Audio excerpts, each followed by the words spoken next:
이렇게 환영해 주셔서 감사합니다. 정말 이렇게 좋은 자리에서 아침 일찍 부족한 저를 여기에 세워주신 김장환 목사님 비롯한 이 주최 측에 대단히 감사를 드리는 바입니다. 저는 대전과 약간의 인연이 있습니다. 대전에서 1967년부터 여기서 군인으로서 근무를 했습니다. 기교단에서, 지금은 없어진 기교단에서 훈련을 받고 여기서 공군 통신학교를 나오고 한 인연이 있습니다. 한 6개월 동안 대전을 경험을 했습니다. 제가 오늘 말씀드리려고 하는 주제는 자유통일이라는 키워드로 말씀드릴 겁니다. 일주일 전에 미리 쓴 원고를 지금 보니까 아주 공문처럼 느껴집니다. 그 사이에 두 개의 큰 사건이 벌어졌습니다. 특히 어제 북한이 제2차 핵실험을 했습니다.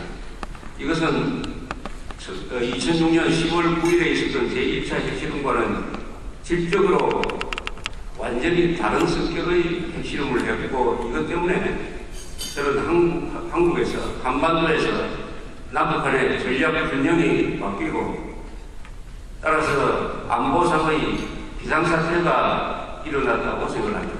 문제는 이것을 비상사태로 인식하는 국가 지도부가 있느냐, 이것을 국가 비상사태로 인식하는 야당이 있느냐, 언론이 있느냐, 국민들이 있느냐 하는 것의 문제인 것입니다.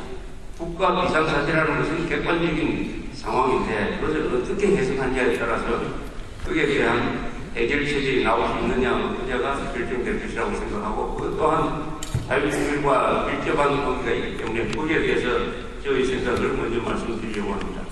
2006년 10월 9일에 실시한 핵실험은 당시의 계산으로는 TNT로 환산을 해서 약 400톤 정도의 폭발력을 가지고 있었습니다.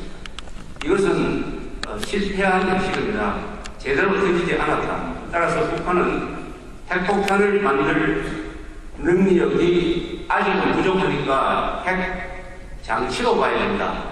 라는 평가가 있었습니다.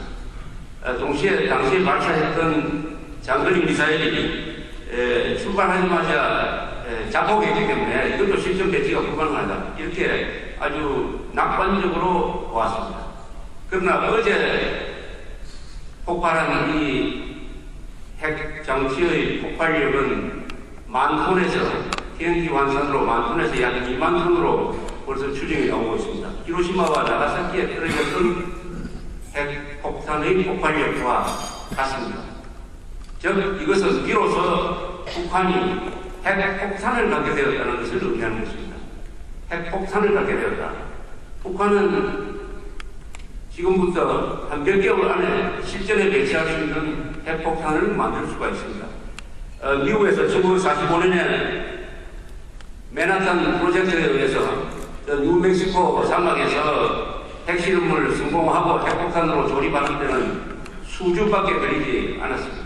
따라서 우리는 지금 핵무장한 핵폭탄을 실전에 쓸 수 있는 주적과 상대하고 있다 하는 이 엄연한 현실을 직시해야 합니다. 그렇다면 무슨 방법이 있겠느냐? 보전적인 방법으로 역사상 이런 사례를 보면은 그 대답은 명쾌합니다. 적대하고 있는 주적 집단이 핵무장을 한다는 것은 남북한에 완전히 질적으로 다른 대결 상황이 벌어지고 있는 것입니다. 비교하면은 1592년에 인민연합이 났을 때 외군은 조총으로 무장을 해가지고 15만 명이 부산에 성공을 했습니다. 거기에 대항하는 우리 조선 군대는 활, 창, 쇠쇠랑, 망치 정도였습니다. 그래서 보름 만에 서울이 함락됐습니다. 핵무기를 가진 군대와 핵무기를 갖지 않는 군대는 조총을 가진 군대와 활을 가진 군대의 차이이기 때문에 이것은 어떤 다른 재래식 무기로도 절대로 만회할 수가 없는 것입니다. 그럼 대책이 뭐냐? 우선 한미동맹을 강화를 해가지고 미국이 보장하는 핵 우산을 확실하게 한다. 이것은 이미 우리가 갖고 있는 하나의 방패입니다.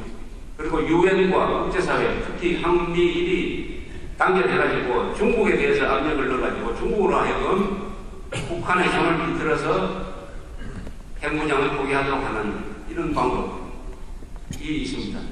여기에서도 한국이 주체가 되어야 됩니다. 왜냐하면 북한이 지금 핵폭탄을 가지고 있다고 할 때 그것이 일본한테 직접적인 위협이 되겠느냐, 미국에 직접적인 위협이 되겠느냐, 위협이 되겠지만 아마 그 강도는 약할 것입니다. 그러나 한국에는 직접적인 위협이 됩니다.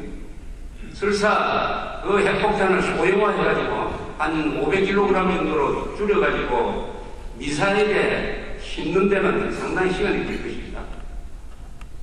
그러나 폭격기에 담아가지고 서울 상공에서 떨어뜨리는 것은 가능할 것입니다. 물론 그것을 중간에 요격하는 시스템이 작동하면 사진에 떨어뜨릴 수 있겠죠. 그러나 그것은 가능성의 문제이겠습니다. 확률상의 문제이겠습니다.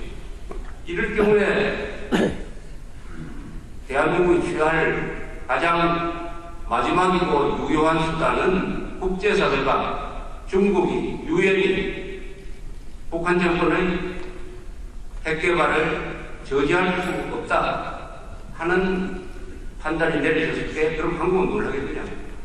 그것은 자위적 차원에서 생존 차원에서 핵무장을 결심한 것입니다. 주적이 핵개발을 했는데도 그 반대편에 있는 사람들이 핵개발 우리도 해야 된다는 이야기가 안 나오는 곳은 아마 세계에서 대한민국밖에 없을 것입니다. 그것은 자기의 생존을 스스로 결정하지 않고 남에게 맡긴다. 여기서 남이라고 하는 것은 어떠냐? 미국, 유엔에 맡긴다. 이런 것이고, 그것은 자주국방하는 나라가 아니고 그런 생각을 가진 나라의 국민은 반드시 타락하게 되어 있습니다. 그런 자주국방 의지를 포기한 나라의 정치가 어떤 모습이냐 하는 것을 바로 오늘날 대한민국의 정치가 보여주고 있습니다. 이스라엘도 정치를 아주 더럽게 하는 데는 한국보다 훨씬 더 치열합니다. 남 폭로를 하고 금집 잡고 하는 데는 한국보다 아름답지 못합니다. 그러나 거기에는 예의가 있습니다. 이스라엘은 국가 생존이라는 문제를 걸고 여야가 투쟁을 하고 폭로를 하고 하는 것입니다. 그러나 한국의 정치는 국가 생존 안보는 미국한테 맡겨놓고 또는 국군한테 맡겨놓고 우리는 다른 문제를 가지고 사소한데 목숨 걸겠다 하는 이런 정치를, 추한 정치를 보여주고 있기 때문에 이스라엘과 한국의 모습이 국격이 달라지고 있습니다. 그 이유는 뭐냐?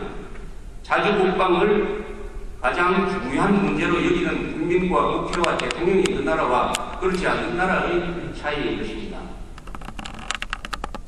주적이 핵을 가졌는데 여전히 한미동맹에 맡기면 된다, 유엔에 맡기면 된다. 그렇게 해놓고 우리 나름대로 하루하루를 행복하고 편안하게 살고 북한에 대해서는 피를 닦고 있겠다. 이렇게 하면은 반드시 그 대가를 아주 값비싸게 치르게 될 것이라고 생각을 합니다. 이번 북한의 핵실험에 의해서 중국의 입장이 굉장히 난처해졌습니다. 중국은 그동안 유엔에서, 미국에서, 일본에서 대북 제재를 하려고 할 때마다 이렇게 물밑에서 설득을 했습니다. 우리가 북한 사정을 잘 아는데 북한의 핵개발 능력, 미사일 능력 그거 별것 아니다. 실전 배치할 수 없는 것이다. 너무 뜯을 필요 없다. 그러나 어제 폭발로 해가지고 중국이 그런 거짓말을 할 수 없게 되었습니다. 따라서 중국이 북한의 핵무장 문제를 해결하는데 전면에 나서도록 우리가 국제 여론이 작동할 수 있는 메커니즘이 만들어졌다. 이렇게 판단되는 것입니다. 오늘날 한국에 일어나는 여러 문제의 근원이 몇 개가 있습니다. 그 근원 중에 가장 큰 것은 한국은 인류 역사상 어떤 나라와도 다른 특징을 하나